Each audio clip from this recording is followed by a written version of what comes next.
இறையேசுவில் எனக்கு பிரியமான சகோதர சகோதரிகளே, அது ஓர் இருபூர்த்தி நிலையம்.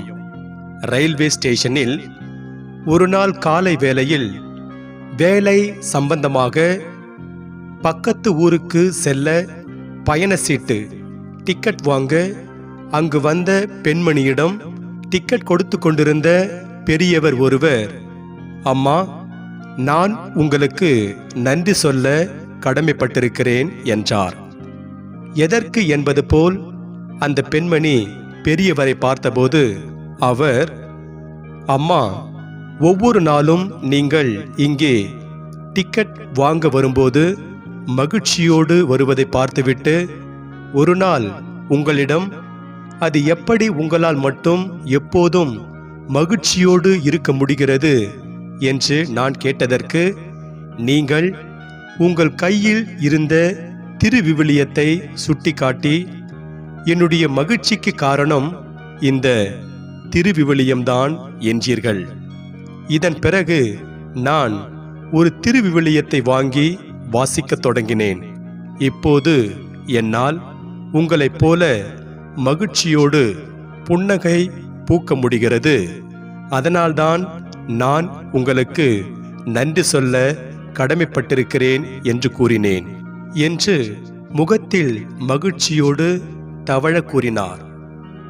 ஆம், இறையேசுவில் எனக்கு பிரியமான சகோதர சகோதரிகளே, நாம் ஆண்டவருடைய வார்த்தையை வாசித்து அவரோடு ஒன்றித்திருக்கும்போது மகிழ்ச்சியோடு அல்லது புன்னகையோடு இருக்க முடியும். அதைத்தான் இந்த நிகழ்வு நமக்கு உணர்த்துகிறது. திருவருகை காலத்தின் 3ஆம் ஞாயிறான இன்று நாம் வாசிக்க கேட்ட இறைவார்த்தை மகிழுங்கள் என்ற செய்தியை நமக்கு கொடுக்கிறது. இன்றைய நவீன உலகில் மனிதர்கள் பணம், பொருள், புகழ் என இதுதான் மகிழ்ச்சி என்று எங்கெல்லாமோ தேடுகிறார்கள். பணம் இருந்தால் போதும், பொருள் இருந்தால் போதும், புகழ் இருந்தால் போதும், மகிழ்ச்சியாக இருந்து விடலாம் என்று நினைத்துக் கொள்கிறார்கள். பிறகு அதற்கு பின்னால் ஓடுகிறார்கள். உண்மை அதுவல்ல என்பதுதான் வரலாறு கற்பிக்கின்ற பாடம். 1957ஆம் ஆண்டு முதல் 1990ஆம் ஆண்டு வரையிலான காலகட்டத்தில் அமெரிக்கர்களின் தனி மனித வருமானம் 2 மடங்கானது. ஆனால் அந்த காலகட்டத்தில்தான் தற்கொலை மிகுதியாக இருந்தது. இதன் மூலம் ஒருவரிடம் இருக்கும் பணம், பொருள், புகழ் இன்னும் பிறவற்றிற்கும் மகிழ்ச்சிக்கும் எந்த ஒரு சம்பந்தமும் இல்லை என்பது தெளிவாகிறது. இயேசு கூட மிகுதியாக உடைமைகளை வைத்துக் கொண்டிருப்பதால் ஒருவருக்கு வாழ்வு வந்து விடாது என்று லூக்கா நற்செய்தியில் 12ஆம் அதிகாரம் 15வது வசனத்திலே கூறுகிறார். இந்த இடத்தில் பிரான்ஸ் நாட்டை சார்ந்த சிந்தனையாளரும் கடவுள் மறுப்பு கொள்கையை பின்பற்றி வந்தவருமான வால்டரை பற்றி தெரிந்து கொள்வது அவசியம். தன் வாழ்நாள் முழுவதும் கடவுள் இல்லை என்று சொல்லி வந்த இந்த வால்டர் சாவதற்கு முன்பாக சொன்ன வார்த்தைகள், நான் பிறவாமல் இருந்தால் நன்றாகிருந்திருக்கும் என்பதாகும். அப்படியானால் ஒருவரிடம் உள்ள பணமோ, பொருளோ, புகழோ அல்லது ஆண்டவரை விட்டு விலகி இருப்பதோ மகிழ்ச்சியை தராது. மாறாக ஆண்டவரோடு இணைந்திருப்பதே மகிழ்ச்சியை தரும். இதைத்தான் தூய பவுல் இன்றைய 2ஆம் வாசகத்தில் ஆண்டவரோடு ஒன்றித்து என்றும் மகிழுங்கள், மீண்டும் கூறுகிறேன் மகிழுங்கள் என்று கூறுகிறார்.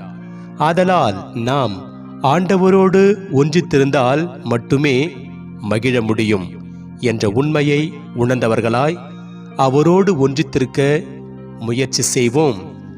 வாழ்வில் மகிழ்ந்திருக்க வேண்டும் என்றால் ஆண்டவரோடு ஒன்றித்திருக்க வேண்டும் என்று தூய பவுல் குறிப்பிடும் அதே வேளையில் நாம் எவ்வாறு ஆண்டவரோடு ஒன்றித்து மகிழலாம் என்பதற்கான தெளிவான இன்றைய நற்செய்தியில் திருமுழுக்கு யோவான் கூறுகிறார். யோர்தான் ஆற்றில் திருமுழுக்கு கொடுத்து கொண்டிருந்த யோவானிடம் பலதரப்பட்ட மக்கள் வந்தார்கள். அவ்வாறு வந்தவர்களில் முதலாவது வந்தவர்கள் பொதுமக்கள். இவர்களிடம் யோவான் இருப்பவர் இல்லாதவரோடு பகிர்ந்து கொள்ளட்டும், அது உணவாக இருக்கலாம், உடையாக இருக்கலாம் என்கிறார். இரண்டாவதாக வரி தண்டுபவர்கள் அவரிடம் வருகிறார்கள். அவர் உங்களுக்கு குறிக்கப்பட்ட தொகைக்கு மிகுதியாக எதையும் தண்டாதீர்கள் என்கிறார். இதன் மூலம் யோவான் அவர்களிடம் பணத்திற்கு ஆசைப்படாதீர்கள் என்கிறார். இதை நாம் வேறு வார்த்தைகளில் சொல்ல வேண்டும் என்றால், அழிந்து போகும் செல்வத்தில் அல்ல, அழியாத செல்வமான ஆண்டவரில் பற்று வைத்து வாழுங்கள் என்று சொல்லலாம். மூன்றாவதாக யோவானிடம் படை வீரர்கள் வந்தார்கள். அவர்களிடம் அவர் யார் மீதும் பொய்க்குற்றம் சுமத்தாதீர்கள் என்கிறார். இன்றைக்கு பலர் அடுத்தவர் மீது பொய்க்குற்றம் சுமத்தி அடுத்தவர் செய்யாததை செய்தது போல தான் செய்த குற்றத்தை மறைத்துவிட்டு அடுத்தவர்கள் மீது பழி சுமத்துகிறார்கள். அவர்களிடமிருந்து இருப்பதை கவர்ந்திட வேண்டும் என்றே நினைக்கிறார்கள். இத்தகைய சூழ்நிலையில் யார் மீதும் பொய்க்குற்றம் சுமத்தாதீர்கள் என்று யோவான் படை வீரர்களிடம் சொல்லும் வார்த்தைகள் அன்று மட்டுமல்ல, இன்று நமக்கும் அது பொருந்துகிறது. இவ்வாறு யோவான் இருப்பவர் இல்லாதவரோடு பகிர வேண்டும், பேராசை வேண்டாம், பொய்க்குற்றம் சுமத்த வேண்டாம் என்று மக்களுக்கு கற்பித்தார் என்றால், அவர் தானாக எதையும் கற்பித்து விடவில்லை, தாம் பெற்றுக்கொண்ட கடவுளின் வாக்கையே கற்பித்தார் என்று லூக்கா நற்செய்தியில் 3ஆம் அதிகாரம் 3ஆம் வசனத்தில் பார்க்கிறோம். ஆகையால் யோவான் கற்பித்திருக்கும் பகிர்வு, ஆண்டவர் மீது பற்று, அடுத்திருப்பவரோடு நல்லுறவு போன்ற படிப்பினைகளின்படி நாம் வாழ்கின்ற போது ஆண்டவரோடு ஒன்றித்து மகிழலாம் என்பது உறுதி. ஆண்டவர் நம் குற்றங்களை மன்னித்து நம் நடுவில் இருப்பதால் மகிழலாம். ஆண்டவரின் வார்த்தைகளின்படி நடந்து அவரோடு ஒன்றித்திருந்தால் மகிழலாம் என்று இன்றைய நற்செய்தி மற்றும் 2ஆம் வாசகங்கள் கூறும்போது, இன்றைய முதல் வாசகம் ஆண்டவர் நம் நடுவில் இருக்கின்றார், அதனால் மகிழுங்கள் என்கிறது. கடவுளுடைய கட்டளைகளை கைவிட்டு வேற்று தெய்வங்களை வழிபட்டதால் பாபிலோனியர்களால் நாடு கடத்தப்பட்ட யூத நாட்டினர் எல்லாமே முடிந்து விட்டது என்று நினைத்து கொண்டிருந்தார்கள். அப்போதுதான் கடவுள் இறைவாக்கினர் செப்பனியா வழியாக ஆண்டவர் உன் தண்டனை தீர்ப்பை தள்ளிவிட்டார், உன் பகைவர்களை அப்புறப்படுத்திவிட்டார், இஸ்ரேலின் அரசராகிய ஆண்டவர் உன் நடுவில் இருக்கிறார், மகிழ்ச்சியால் ஆர்ப்பரி, ஆரவாரம் செய், அகமகிழ்ந்து அக்கலி என்று நம்பிக்கை செய்தியை தருகிறார். ஆம், கடவுள் நம் குற்றங்களை எல்லாம் மன்னித்து நம் நடுவில் இருக்கிறார் என்றால் நாம் மகிழத்தானே வேண்டும். எனவே நாம் நடுவில் இருக்கின்ற ஆண்டவரின் கட்டளையை கடைபிடித்து அவரோடு ஒன்றித்து அவர் தருகின்ற மகிழ்ச்சியை பெற்று வாழ்வோம்.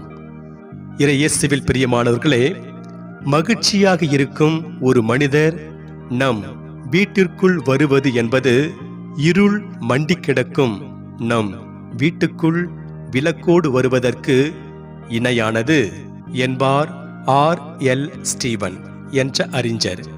எனவே நாம் ஆண்டவரோடு ஒன்றித்து மகிழ்வோம்.